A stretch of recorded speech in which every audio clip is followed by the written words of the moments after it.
Depuis tout petit, j'ai toujours été fasciné avec l'architecture. Comment est-ce que quelque chose est construit, pourquoi est-ce qu'ils ont construit de cette façon-là. J'imaginais souvent des bâtiments et puis j'essayais de les reconstruire en Lego. La créativité, l'envie de faire mieux et l'envie de trouver des solutions sont des éléments qui m'ont vraiment poussé à devenir architecte. Alors il y a beaucoup plus que les gens s'imaginent au début. La plupart des gens sous-estiment un peu le travail d'un architecte. C'est plus que juste dessiner un bâtiment sur papier. Notre plus grande responsabilité, c'est envers les clients. Les clients viennent chez nous avec une grande ambition, des idées et ils nous font confiance de faire de ça un projet réalisable et spécial. Et c'est à nous de faire en sorte que ça se concrétise.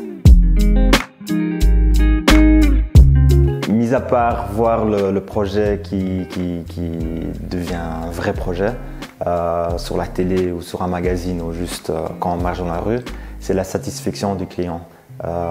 Ils viennent chez nous avec un projet et c'est nous qui font en sorte que c'est vraiment là et que c'est réel. Les difficultés, souvent, c'est le budget. Ils ont souvent des grandes ambitions, beaucoup d'idées, mais pas le budget ou les moyens qui vont avec. Donc c'est à nous de vraiment prendre ces deux-là et les mettre ensemble. Le PC. Pour l'administration, les emails, les cahiers de charges, les rapports de chantier, on dessine aussi nos plans sur le PC et les dessins graphiques aussi comme Photoshop ou Illustrator. À part le papier et le stylo pour le premier croquis, le PC c'est vraiment l'utile qu'on utilise tous les jours. Un architecte ne travaille jamais seul. On forme une équipe avec l'entrepreneur, avec les ingénieurs et même avec les clients. Nous on fait en sorte que le projet est si clair possible pour l'entrepreneur, pour qu'il peut le construire. Et à part ça, on travaille aussi avec les ingénieurs pour les calculs et pour les techniques. Mes horaires de travail, je mentirais si je dirais que c'est un travail de 10 à 16. Ça peut arriver, mais la plupart du temps, c'est des longues heures. Ça dépend des deadlines et du travail, du projet en fait. Après, on est indépendant, donc si on veut prendre un peu de temps pour nous parce qu'on a trop à faire, on peut le faire, sinon tant qu'on respecte le deadline et que le travail est fait. Ouais, je dirais la créativité. On a beaucoup de règles, beaucoup de problèmes, beaucoup de réglementations autour qu'il faut travailler.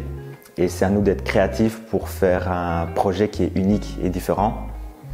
2, je dirais la persévérance. Il ne faut pas avoir peur de se remettre en question. Il faut essayer de faire tout le plus détaillé possible pour qu'il n'y ait pas de problème sur le chantier plus tard.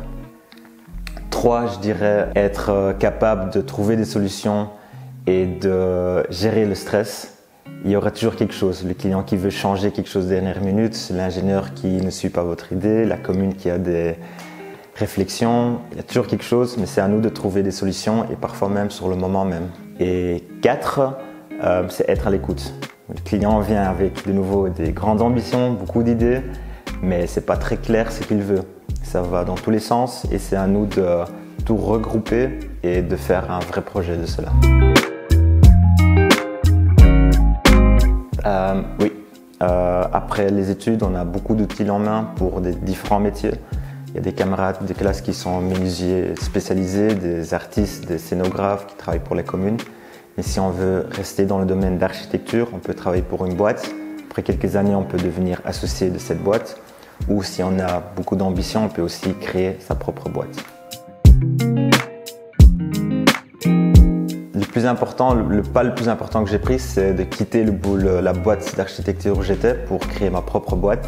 J'étais très bien là-bas, j'étais bien aimé, j'aimais bien travailler là-bas et j'étais bien payé aussi.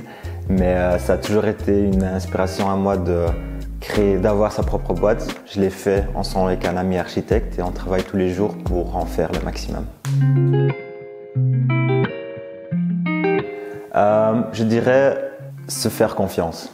Il y a beaucoup de gens qui me disaient avant que c'était des études trop difficiles, qu'il n'y avait pas moyen de le faire. Et si on a confiance en soi, il y a beaucoup de choses qu'on peut faire et rien n'est impossible.